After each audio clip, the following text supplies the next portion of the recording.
Good evening, everyone. Hi, my name is Chris Baier. You're joining our episode of Supporting Families. Tonight's episode is going to focus on siblings and how OCD has affected siblings. And I'm happy to have my panel with me tonight. We'll introduce them in a second, but I'm really happy to be here for another Supporting Families live stream and a topic near and dear to my heart and my daughter's heart. And if you're joining us, listening in, no matter where you are, we'd love to know where you're joining in from. So Nathan, thanks for coming in, and welcome to everyone in Georgia. But feel free to let us know where you are and where you're from in the chat. And as always, we'd love to take your questions. This is best as an interactive forum. So we look forward to answering any questions you have during this sibling chat.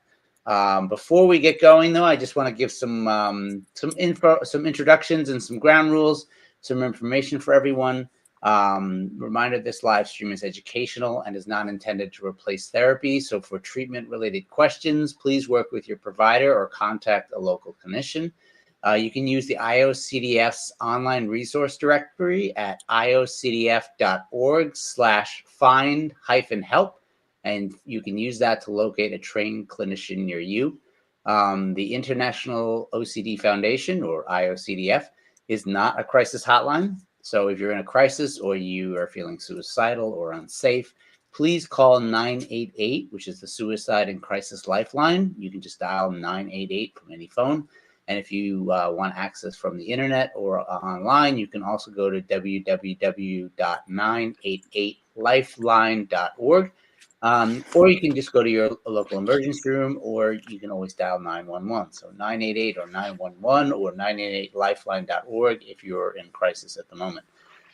We want to make sure that everyone knows this is a safe space, so please be kind and respectful to everyone in the comments. And at the end of the day, we're all here to support one another and support our siblings and loved ones and parents.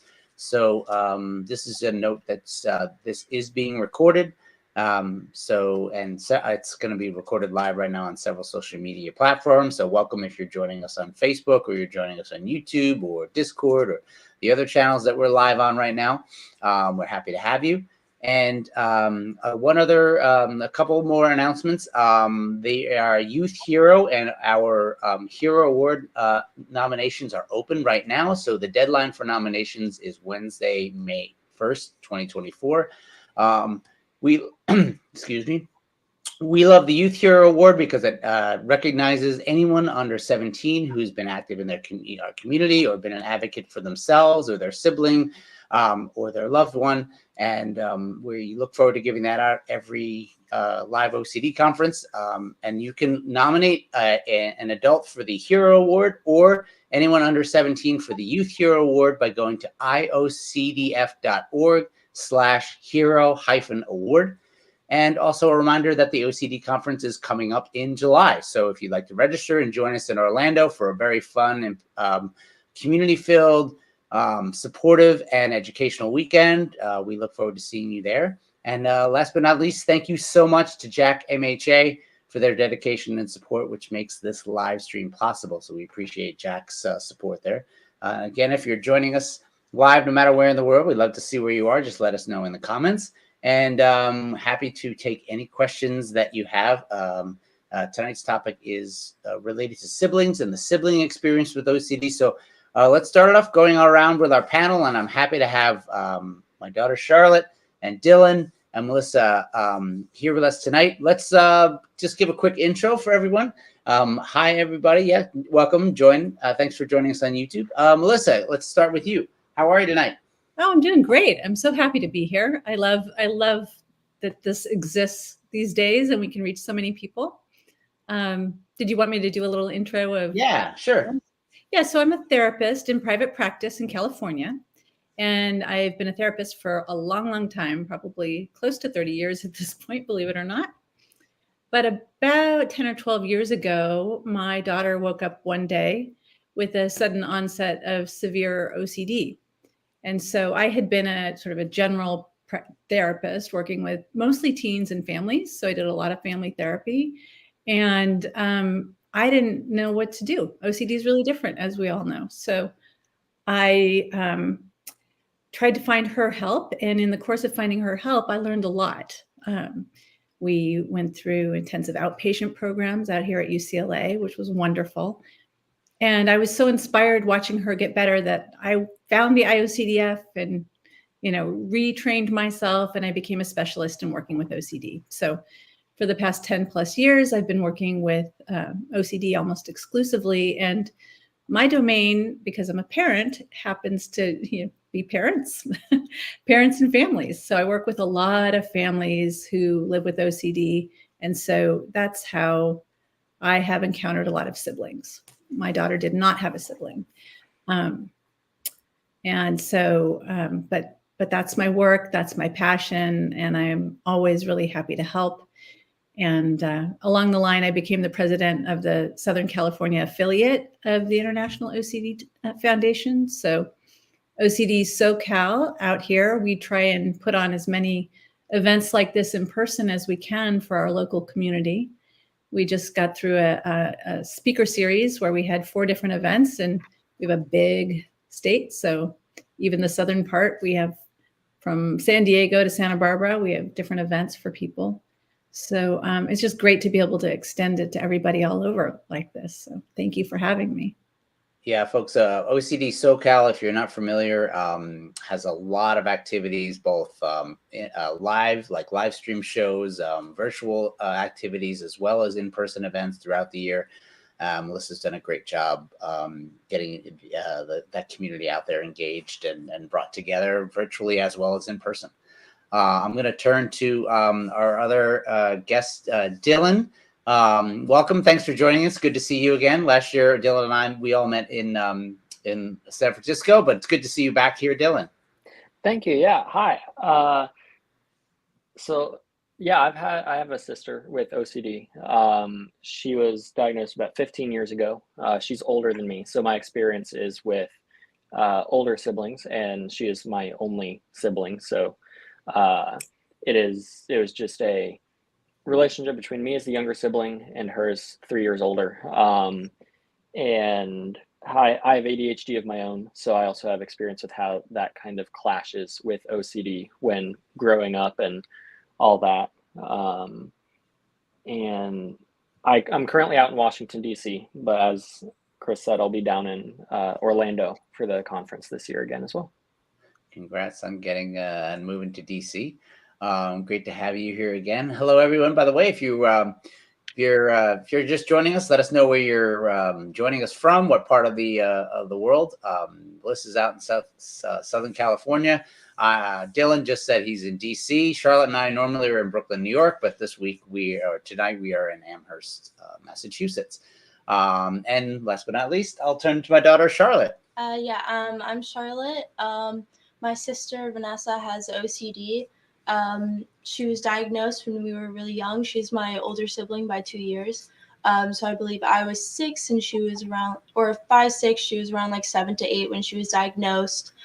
We had a unique experience because I really felt the need to be involved from very early on in her exposure therapy journey. And so we started working as a family unit to see how we could all work together to fight my sister's OCD. Her OCD mostly centers around contamination. And we were lucky enough to find great therapists and great resources to help her. My dad produced a documentary about OCD that I was in when I was around 8. And then I've been working with the OCD Foundation to provide sibling support groups and panel talks for siblings and families and giving more resources to people out there. Yeah. Charlotte, this will be your eighth or ninth year presenting at the conference. Yeah. So we'll be there in South Florida for the conference. By the way, my name is Chris Baier, Charlotte's dad. So my journey here is as a parent of now a college student with OCD. Charlotte's sister Vanessa, as well as a producer of Unstuck, an OCD Kids movie. And I guess I should add the moderator of the Supporting Families live stream. So welcome, everybody. Hello, Phyllis and Shonda, and I'm sorry if I'm butchering names, and Leanne and Miriam. Good to have everybody here. welcome. And if you have any questions, happy to talk to, sibling related questions or family related questions. We're happy to answer. And any specific OCD questions, Melissa can probably give a little bit of her guidance and expertise there. I'd love to start it off basically to the panel here and get an idea of like how OCD impacted your life as a sibling. Dylan, do you want to take that first crack? Yeah, so and I forgot to mention this in the intro, but I was mostly, actually, because I don't really remember, I was young when I first found out. My sister's in 6th grade. That made me 3rd grade.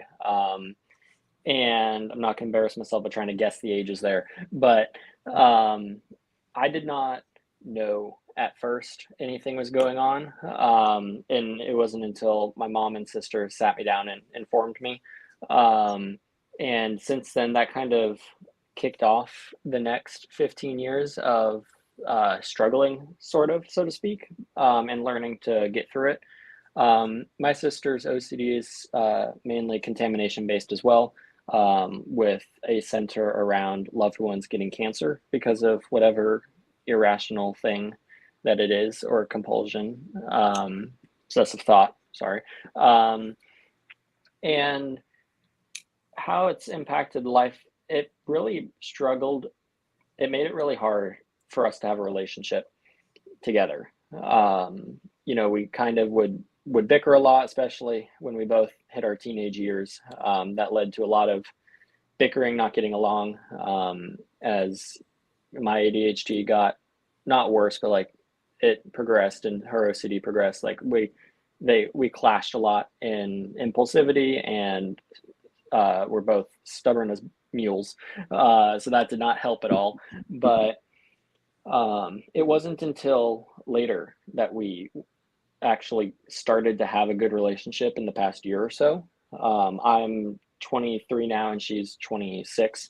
And it took, one catalyst was moving out of the house, because then we didn't have to share spaces. So when I went off to college, and but it was a special case for hers. Hers is severe, and ERP did not work for her.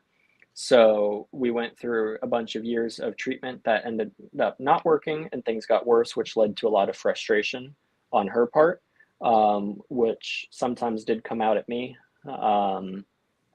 in any matter of different ways.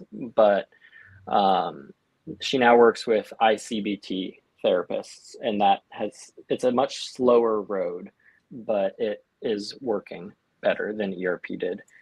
And I don't know what else to add here, so I'll go ahead and pass it on.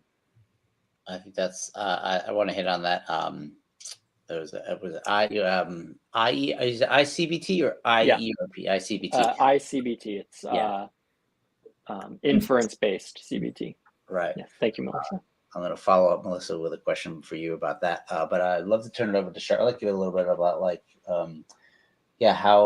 how it has affected, how Vanessa's OCD has affected you over the years, and your involvement. Yeah, okay. So when I was really young, I didn't really understand what was going on, what my parents did when they were trying to figure out what was causing all of my sisters' new obsessive thoughts and compulsions before we knew what OCD was. They would just leave me in front of the TV and then go in another room and talk and discuss. I could hear crying, I could hear yelling at times, and I was just really confused about what was going on, which definitely strained my relationship with all of them. I thought that there was something special going on that I wasn't a part of. So I took it upon myself to talk to them, and I said, I don't know what's going on here, but whatever it is, I want to be informed. I want to be a part of it.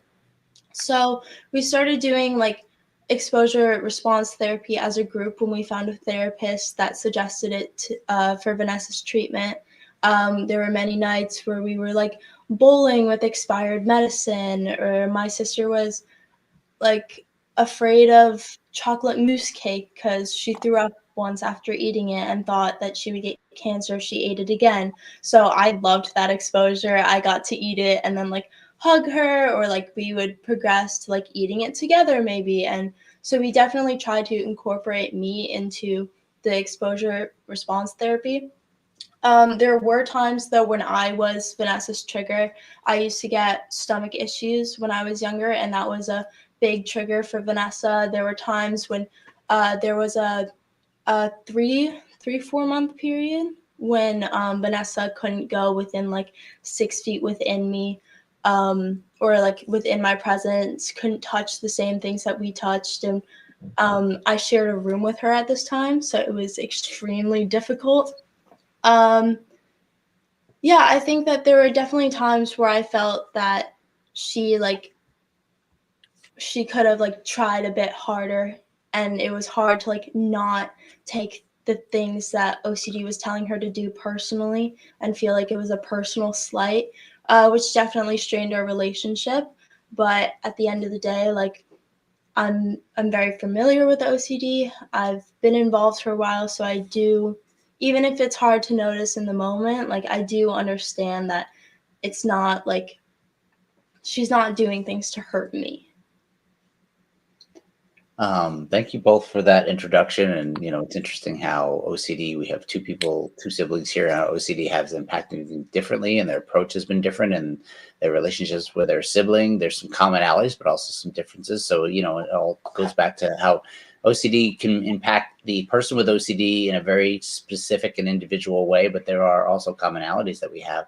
Melissa, I'm curious, whether you're talking to a sibling directly or you're talking to the person with OCD about their sibling, what are certain things that you talk to them about when it comes to kind of just that normal brother, sister, sibling, sister, brother, relationships? Yeah, there's so many different, I think sibling relationships are hard enough as they are, without the complicating factors. But really just trying to have something that is outside of OCD to relate about, I think, is a really important thing. Like if there is anything in common that they can enjoy together, that tends to be wonderful when possible, right? But a lot of times it's not, because like as Charlotte was saying, sometimes the OCD involves the sibling, and there's so many hurt feelings. I think I talk to people about feeling guilty. A lot of the sibling feels guilty, sometimes for having a great life, sometimes for their frustration and anger that comes out. But I think also, kids with OCD feel bad too. And so it's so different. What I did really enjoy hearing the differences in the two of you having, your own personal experience and being impacted differently, because I see it's different in every family. Sometimes siblings really want to be a part of the therapy, and sometimes they really don't want to be a part of the therapy. Sometimes, it's I think a matter of creating enough space and calm for parents to be able to respond to each of their children as an individual, right, with different needs. So finding a life outside of OCD, I think, is one of the really important things that I find myself talking about. Also, just getting good information. I think both of you used the word confused. I noticed that. And I can relate, even as a parent, being very confused by what was going on in my house and how scary it is to not understand where behavior is coming from, even as the adult in the room, right? So I can only imagine as a kid and knowing, when your parents aren't telling you something, or you have this sense that something's going on and not understanding it. So the confusion piece is one of the things I think we can most easily remedy up front with some good communication, some good education at an age-appropriate level for siblings, so that they don't have to be scared by it as much. And they know that things are being handled if they are, and how that might happen, and that there is help. Those are the top of my head things that come up. Yeah. Yeah, I mean, that's that theme of like just understanding and education. I think anybody listening today or tonight, this is another, this good on you for being here, and again, learning, getting ideas and getting educated from siblings as well as therapists on the IOCDF various live streams like this. is another way you can learn and get tips, ideas, and things that can help relationships with your friends, families, and just tackling OCD yourself. So thanks for bringing that topic up. It's always a good thing to know that, like, there are ways that little nuggets of truth that we can give to people to help out. One thing that you talked about, which I want, there's a question in the chat that I want to get to, but very quickly, to the point about like being confused. How was OCD explained to you? Both of you were younger when this came up in your families. So I'm curious, Charlotte, how was OCD first explained to you? How did you kind of at least have an understanding of what it was? Yeah, so I was about like 5 to 6 years old. There was no way you were going to explain like a obsessive compulsive disorder. All of those words I didn't know, and I couldn't have been explained to me in like an easy way. But they sat me down and they read me a picture book. It was called Blink, blink, blink, clop, Blink, clop. Blink, Clop, Clop. And in it, there's this little bug, and he's telling the farm animals to do things that they don't want to do, but they have to do because he keeps nagging them and bugging them into doing it. And so my sister said, like, that's what I have. Like, I have something in my brain that's telling me to do things that I don't want to do, but I can't say no. And I don't know why, but I just accepted it. I'm sure, like, I could have, like, I'm sure I didn't fully grasp the concept of OCD and what it means on a more general level, but I took it at face value, and I was like, okay, like, what can we do now? Like, how can I help? How can I be involved? How about yourself, Dylan? Yeah. So with me, I was about 8 or 9, and my sister was around like 12. And it starts pretty similar, like with what Charlotte said of, my mom didn't use any the big technical explanations about it all, because I wouldn't have understood any of that. But then from there, honestly, at the beginning, life didn't change that drastically, because she just had one compulsion, or I keep saying compulsion, one like trigger, which was the like pink breast cancer ribbon. But actually how I went about being able to learn about what it was is, with my sister's permission, of course, I went to a session with her and her therapist. And from there, they kind of explained to me, by they, I mean, mostly therapists explained to me how things may start to look different and like why, and like, well, of course, no one could really answer why this was happening to her. Like they could kind of propose some things of, this of what stuff could look like, what stuff could happen. But essentially, this was before we knew ERP didn't work for her. So that's what we started with. So it was very much just kind of, I knew it existed, but my sister didn't want me to be a part of the process. I mean, I don't know how helpful I would have been as an 8 or 9 year old with ADHD, so I don't entirely blame her there on that. But for me, it was just kind of went to the therapist, learned about the basics of what I needed to know. And when I got into middle and high school is when I started attending the conferences. And that's where I learned the majority of what I know.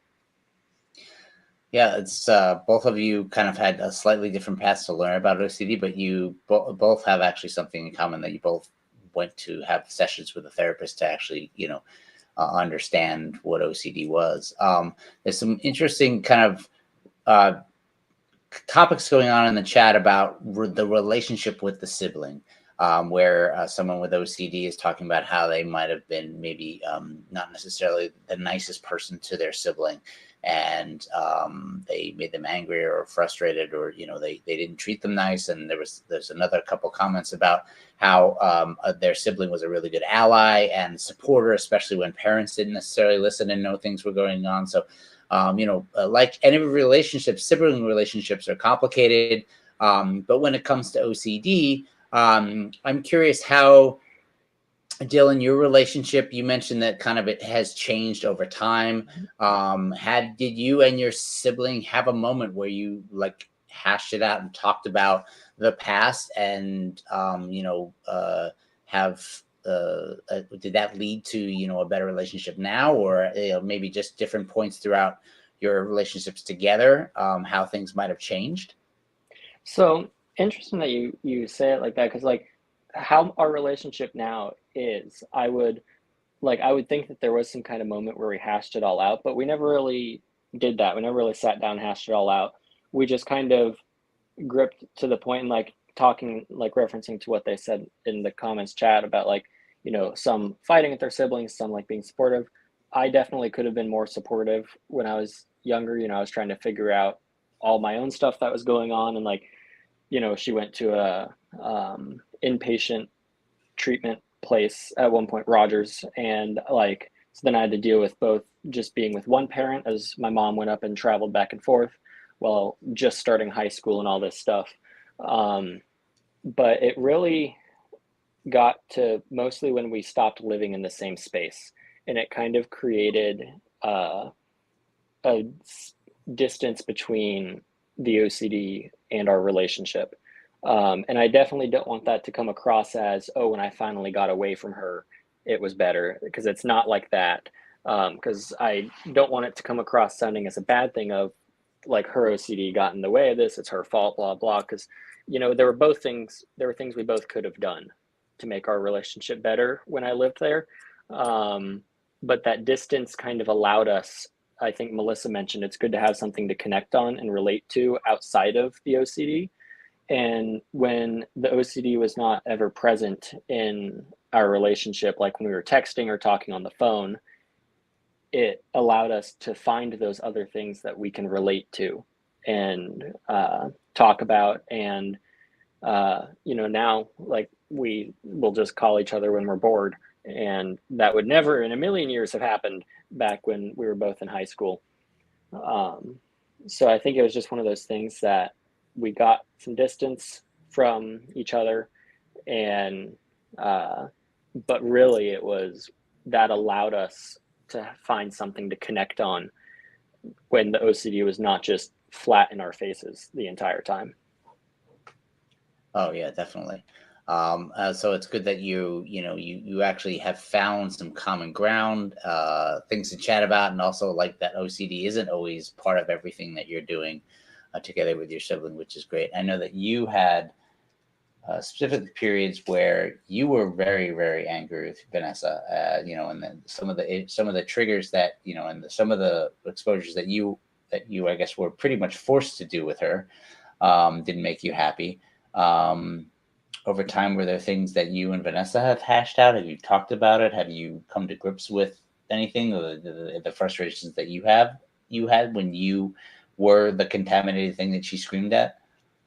I think that, well, one of the biggest rifts that we had in our relationship is because I started helping from a very young age. I started, and like I would be responsible for her to some extent if we were like staying overnight at a grandparent's house, or like in school when we went to the same elementary school, and people would come to me for things. So I got used to like this authoritative position, and I would utilize it both in terms of OCD and like in just general life. I'm kind of a naturally like more bossy person, so that definitely fed into it.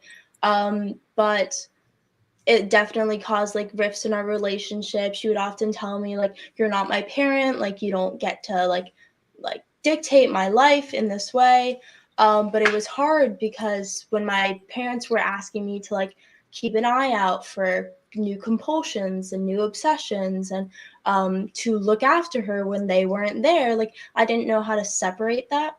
So like I think we talked about it either like through a series of conversations, whether like all of us were present or if it was just me and Vanessa, and it was decided like I can't do like this all or nothing. Like I have to either like, if she needs me to take a step back, then I have to take a step back. Like I can't, like, I don't know. It was really difficult. It didn't happen in one conversation. To touch on my dad's point about like some exposures being really hard for me, with the trigger with the issue of me, when I was the trigger, that was an extremely hard exposure for me to participate in, because it would be like, she touches my hand for 2 seconds, screams like somebody just like something like terrible just happened, like rips off her clothes and like runs into the shower for like 2 hours, scrubbing like any like essence of me off of her. Those were exposures where it was extremely hard not to take it personally. I didn't feel like I should have to do them if I didn't want to. I definitely felt pressure from my parents to just like, they're like, it takes 2 seconds. Like, you can get over it for your sister. That's a really hard thing to say when it takes so much like emotional toll on me. And I'm a kid too. As much as she needs like your support, I needed support too. So while I'm happy that I pushed through with that, there weren't moments when she like acknowledged how much it hurt me to do the things that like we were doing, even though like I know it hurt her. I would have liked some accountability and some acknowledgement of my experience with it. Yeah, I guess, so that makes me realize that Charlotte's mom and I, with Charlotte, our focus was on helping Vanessa get better. So there were times when Charlotte's feelings about something mattered less to us, for better or worse, in order to kind of like help her sister get over an issue. We are just want to take a break and say thank you to everybody for joining in. We welcome your questions focused about OCD in relationships, sibling relationships specifically, and happy to have you join us. Feel free to chat in the questions. I know there's been some topics around OCD education and how you can kind of educate somebody about OCD, which I think was always helpful, whether it's the person with OCD or other family members. I guess question for Dylan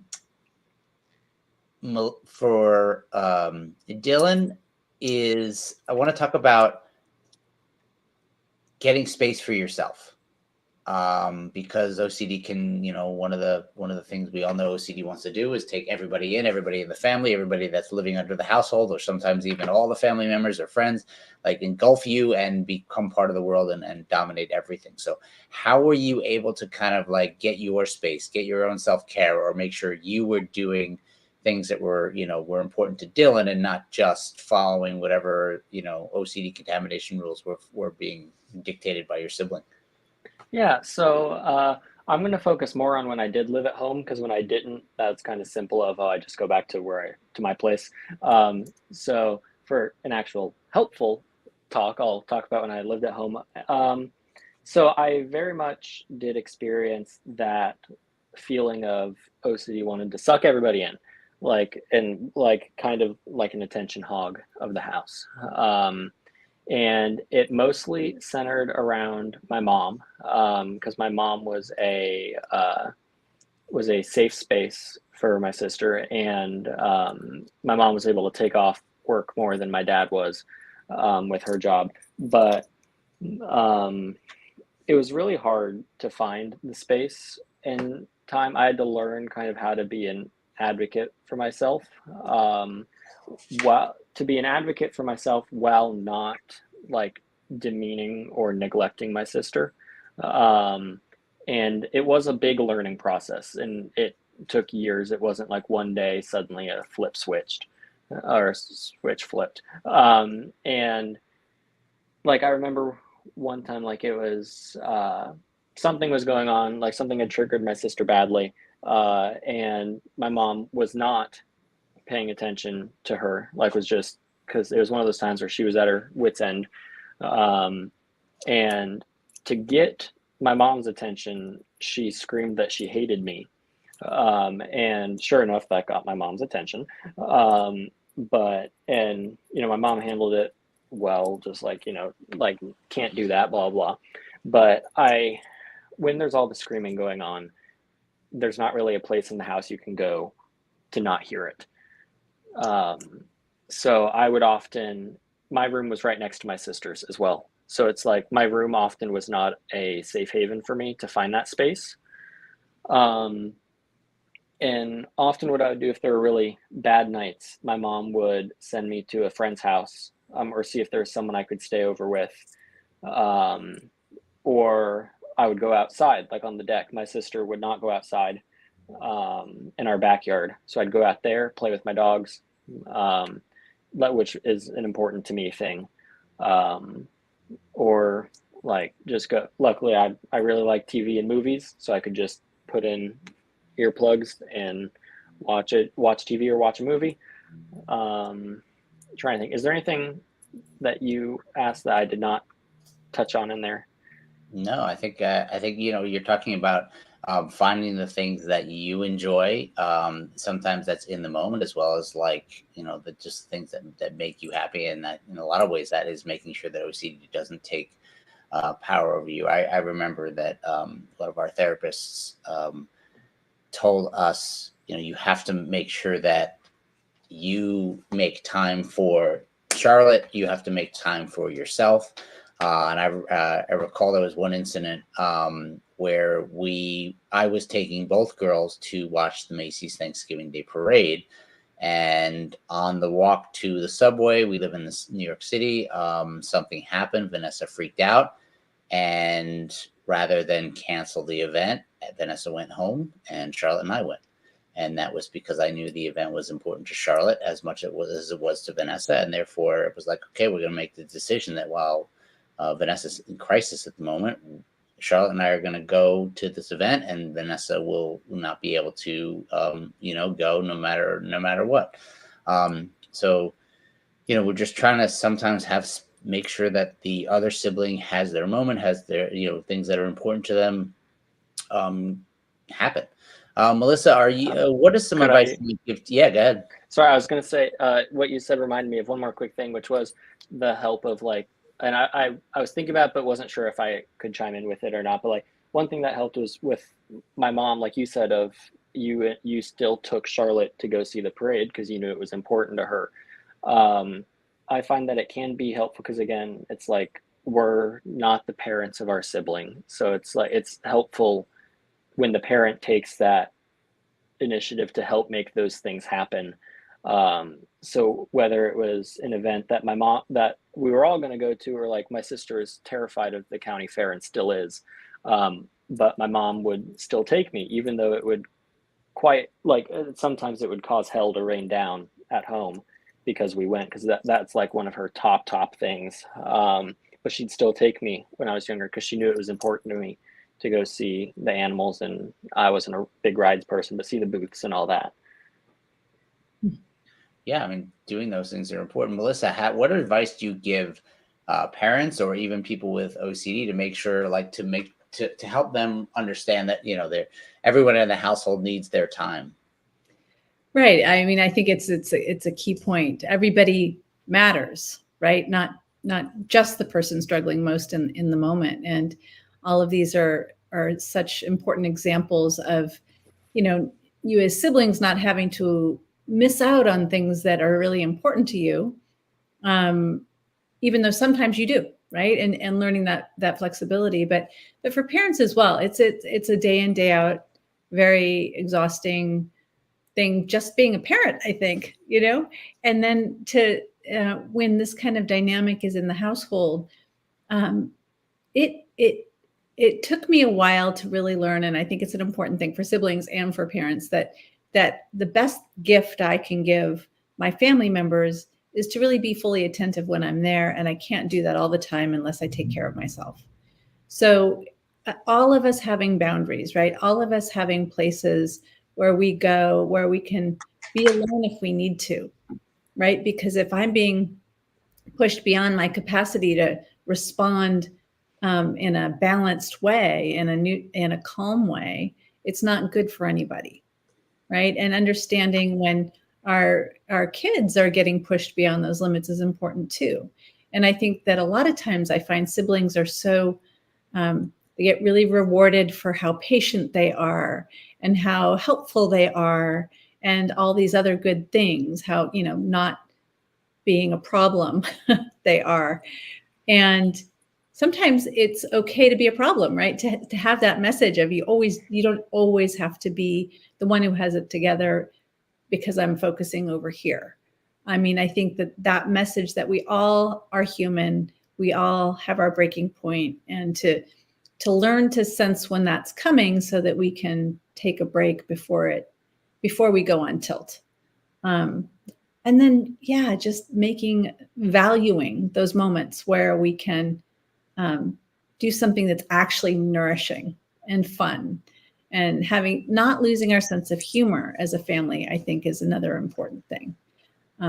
Siblings so many of the time share a sense of humor, and it's so great when laughter is possible. It's healing, because so many moments can be really hurtful. When you're younger, your sibling can be your best friend, and you're like the person you play with all the time, or the person you're with the most, whether it's through car rides or school bus rides, or just the day-to-day of being in the family. Actually, want to turn to the topic Dylan talked about earlier. Charlotte mentioned it too, and I'm curious that the folks listening in and with us today, if you have ever, if you had a sibling or even a friend, have you brought somebody else to OCD and therapy, or had that person talk to a therapist about OCD? I'm just curious, folks who are listening in, if they, their sibling or, brought somebody into a session, because both Charlotte and Dylan have talked about going to their siblings therapist to get kind of that one-on-one information or getting questions answered. Melissa, have you ever had the sibling come in, whether it's through their own session or with somebody with OCD or with a family? I try to always do that. It's not always possible, but I think it's really important to, OCD doesn't live in one person. It really is a family event. Everybody participates, everybody's impacted. And so I always try and work with whole family to some extent. In some families, it feels like the really great thing to do is to have a session with just the sibling. That just feels appropriate. In other families, it doesn't, for whatever reason. But having that opportunity to share around things that would be helpful, right? Things that, I think both the sibling who has OCD and the sibling who doesn't, like it's hard enough, again, I keep saying this, but it's hard enough to communicate well anyway, right? And so how to know how I can help, or at least not get in the way, at least not make things worse, is a topic of conversation we end up having quite a bit.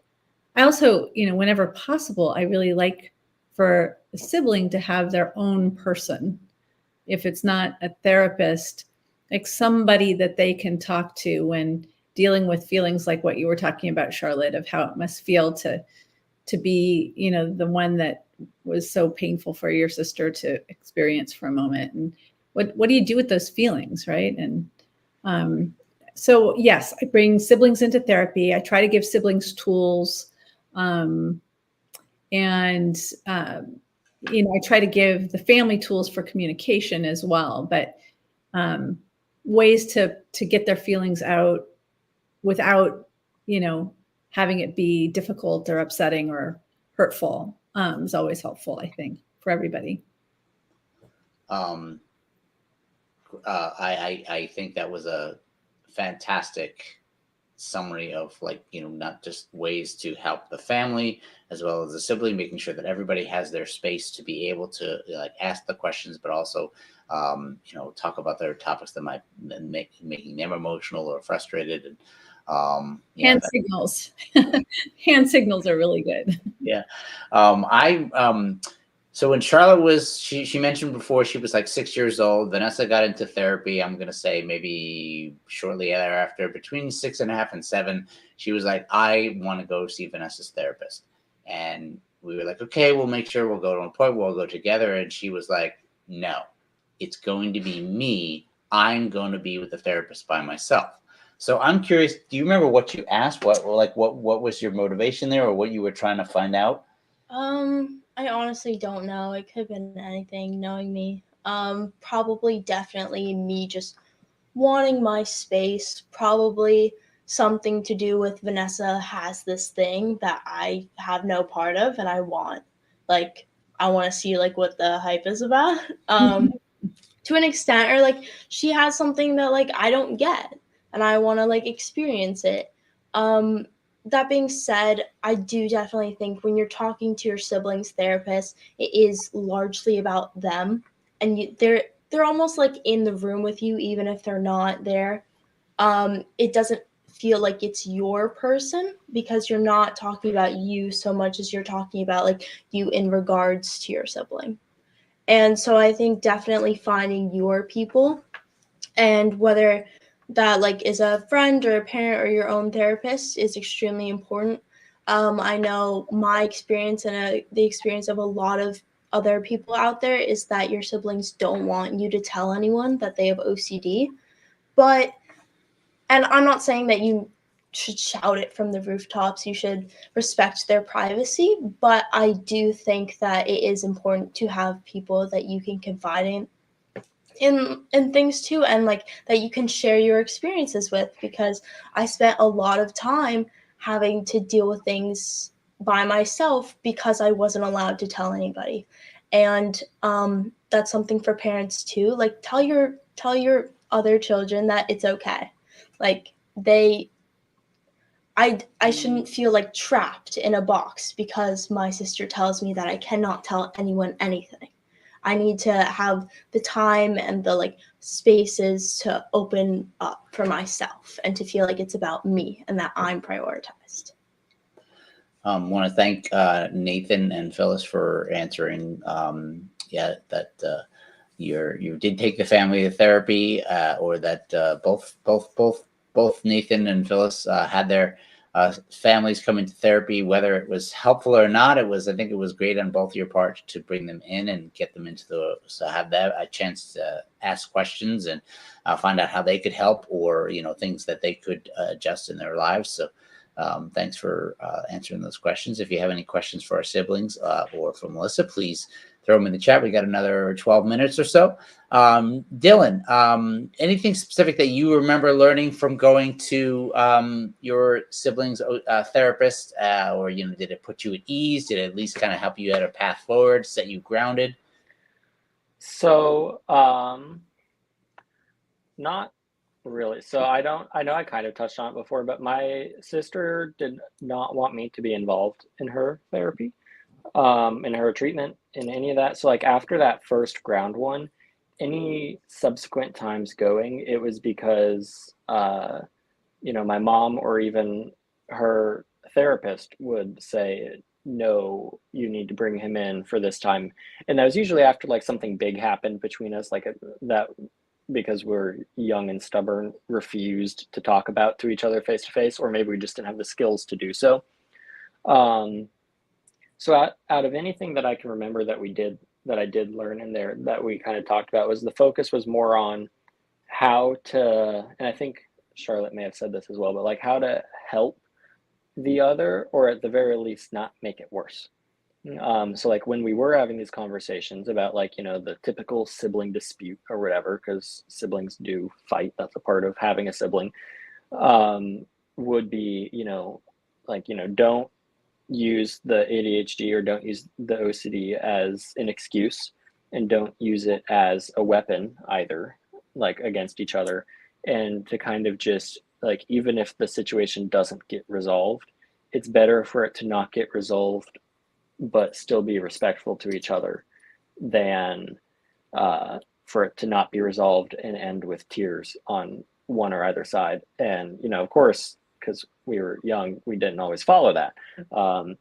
But no, when we got into high school and got older, I didn't go to any of her therapy sessions because she didn't want me to, and I had to respect that. Yeah. And actually, interesting enough, because actually I think this would be relevant. I might be moving back to Bloomington for a bit, and she and I have talked about possibly sitting in with her OCD therapist to try to find a way to smooth the transition. because transitions are hard for the both of us, and for both our sanities and our parents' sanities. We have talked about going to a session to figure out how to make the transition as smooth as possible so we don't fall into old bad habits. Yeah, I mean, having a mediator or having like a path forward, I know that's very helpful for to kind of, you know, OCD isn't necessarily a linear process for, you know, getting better or improving, even if you're following the, you know, the doing your exposures or you know, working really hard to work on your obsessions and compulsions. That's not always, you know, a smooth road from like, I'm going to get better to a couple days later you are. So having that path and setting those ground rules makes sense. One thing I think that we hear when we talk to other siblings is there's a different experience. We know some siblings that like, you know, Charlotte was involved from pretty much day one or pretty early and was really adamant and active. There are other siblings that we've talked to on panels that basically were like, I didn't want to be involved at all, and that was okay. Any advice that you can give to siblings out there as far as like, you know, whether it's their sibling is newly diagnosed or, you know, they've been struggling with their sibling relationship, you know, is it okay to not get involved? Is that for me?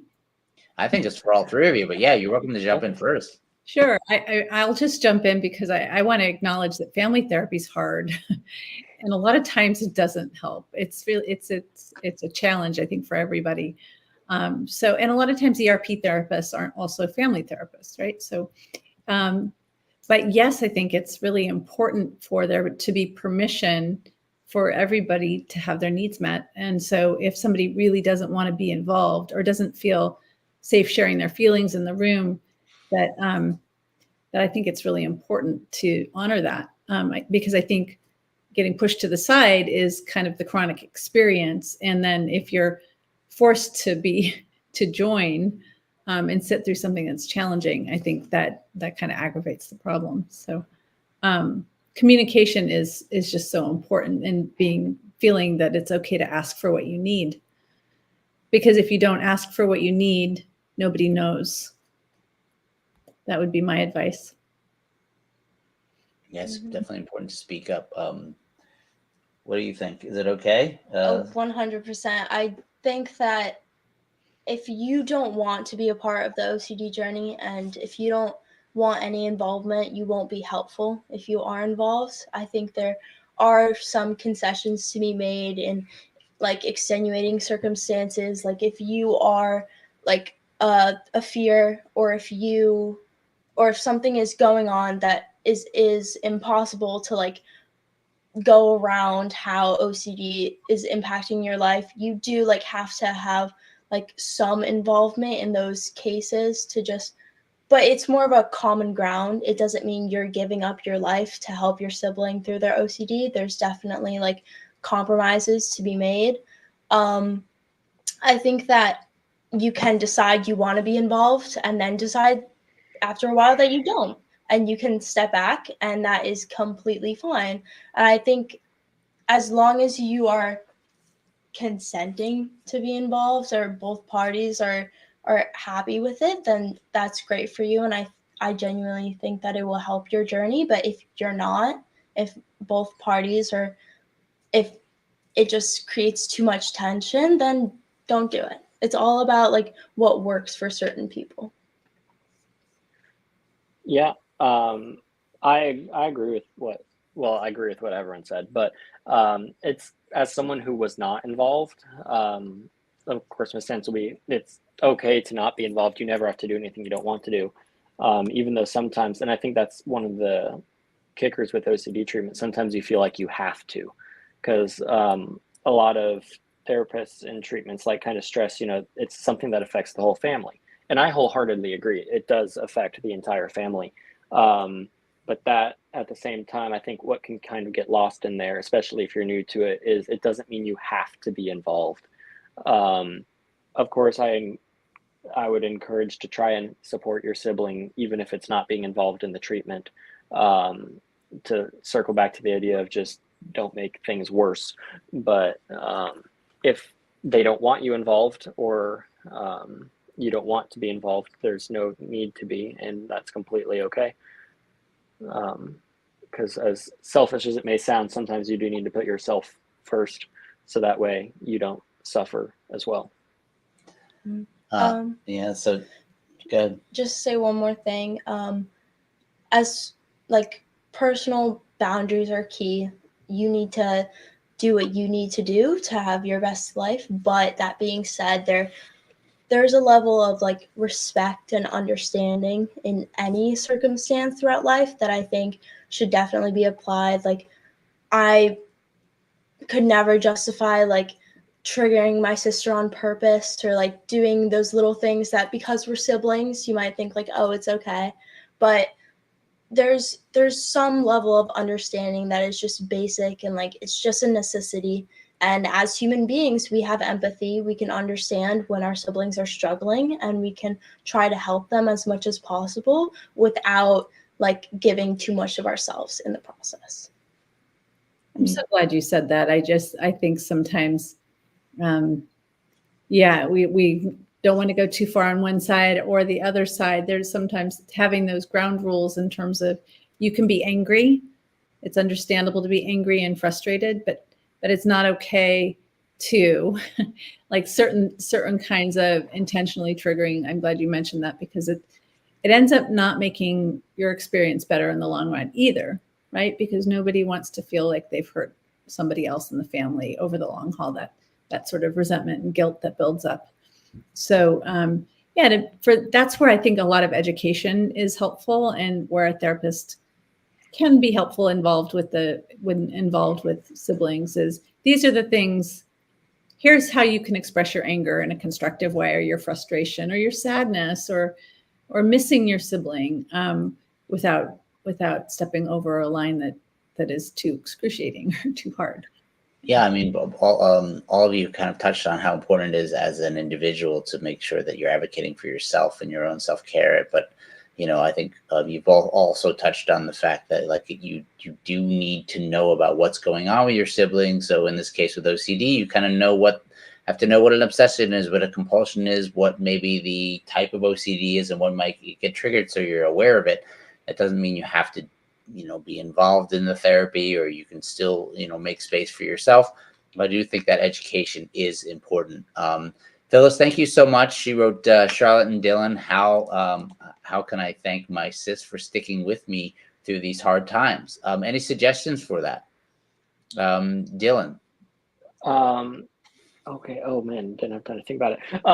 So I found that, so my sister in particular, so like I saw in your message that like you tell her how you feel. Like I tell my sister how I feel too. And due to her OCD and other stuff going on, she has a hard time accepting compliments. So like if I were to flat out say to her, like, hang on, let me look, I want to make sure I get this right. Yeah. So like, or wait, is this speaking as the person who has OCD? Like Phyllis has OCD? Yeah. Okay. Yeah. Changing answer, rerouting. Mm-hmm. So kind of really for me, there's like, it's only happened once, but my sister gave an acknowledgement of how hard it was for me as the sibling without it. And sometimes it is about just that acknowledgement. So obviously we don't know the whole situation of what these hard times were and whatnot, but really the way that I think my sister she has more of shown her thanks and gratitude more than telling me, in the way of working to try to better our relationship. Like in the past few years, I've heard her say more than I had before. Like, I want us to have a better relationship. And like, she's been taking more steps to try to make sure that we can have that even amidst her OCD. So like where it used to be, oh, I can't talk right now. And then that was it. It's okay. Like, that's it. She's now kind of started to say, I can't talk right now, but can I call you in a little bit when I'm feeling better? So instead of just cutting off the communication entirely, because now is not a bad time, she's taking that extra step to be like, but I can in a little bit, just really kind of to show that initiative that, you do care about them and you want to have a relationship with them. And hopefully they'll be receptive to that. I know when I was younger, I was not always receptive to it because I had a lot of anger and frustration built up. But it's all about just the acknowledgement and putting the initiative. All you can do is try and put forward that effort. Yeah, I think Phil, so the other thing I would add is that it sounds like, the time that you spend and making sure that time is meaningful, or you're doing things that you enjoy. I think that goes a long way. It doesn't always have to be something verbal that's said. It can just be the activities that you do or the time you spend together, doing things that, show that love and care that you give and appreciation to your friends or your siblings in this case. Thank you so much, everyone, for joining in. I really appreciate the questions and the banter through the chat. Any final quick thoughts, Melissa, Charlotte, or Dylan, as words of wisdom for siblings out there? I do have one more quick thought that I forgot to. This is still kind of an answer to Phyllis, but one thing that I really enjoyed is my sister would take an interest into something that I enjoyed, even if she couldn't give a darn about it, like Star Wars or whatever it was I'm into at the time, simply because in the past when we were younger, her OCD got in the way of us being able to share that stuff, even if the other's not interested in it. So if there's anything like that you haven't in the past, it's truly never too late to take that interest in something in their lives too. Yeah, actually, Melissa, we have one last question. I wonder if you could take this. How should OCD sufferers deal with resentment that they may feel towards siblings who misunderstood their OCD? Oh boy. I think, communicating about resentment is difficult, right? And acknowledging that, this is one of the, part of my experience is that you didn't get me, right? And you didn't try to get me. And that was hard. And I think at the end of the day, we all want to feel like our loved ones cared enough to try really hard to understand. And so that would be one of those things to be able to express, like could we get more curious about each other's experience, and just to ask for that. I think it's a very difficult thing to do sometimes. But resentment is one of those things that, it poisons our own experience as much as the other person, unless we're able to get it out and to communicate it in a way that isn't just meant to hurt. So to really ask for what you need is key. And to prevent the resentment would be by asking ahead of time. Yeah. Thanks so much for that. And thanks everyone else for joining us tonight. We just a couple closing thoughts. Just a reminder, the IOCDF is a donor-supported nonprofit.